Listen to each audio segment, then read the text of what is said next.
کارهای آبادانی در شهر خوجند ادامه دارد. در نقشه است که میدانهای شهر با رنگ و طرح نو و گل و درختان آرایشی زیب داده شود. اقدام 1300 روز آبادانی به خاطر خوب پیشواز گرفتن جشن 30 سالگی استقلالیت دولتی تاجیکستان راه اندازی گردیده است. حالا باشد کارهای تجدیدی در نزد مهمانخانه احسان جریان دارد.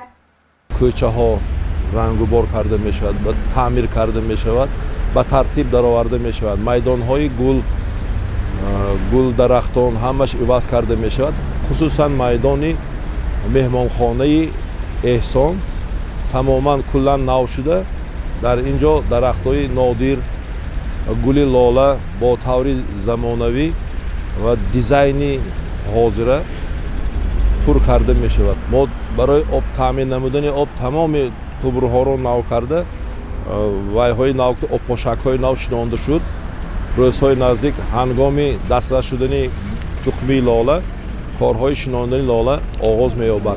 از مجسمه لاچین درآمدگاه شهر خوجند تا خیابان اسماعیل سامانی کارهای آبادانی رفته ایستاده است. عوض نمودن 10 عدد ستون پایه های حاضر زمان در نقشه است. غفران مرادوف، سرمهندسی کارخانه واحد دولتی کمونالی سرایست آبادانی و خواجگی منزل کمونالی شهر خوجند از رفت کارهای آبادانی دیگر موضعهای شهر معلومات داد. کارهای آبادانی تا ایدی استقلالیت تاجیکستان دوام دارد. در همه کوچه های خیابان های شهرمان، میدان ها، همه کارهای برای تخمی لاله، گل های موسمی کلان کرده، از درآوردن پارو، برشی سانیتری درختان دوام دارد. همین کارها رو ما حرکت میکنیم تا همون جشن استقلالی همشه به اتمام رسانیم.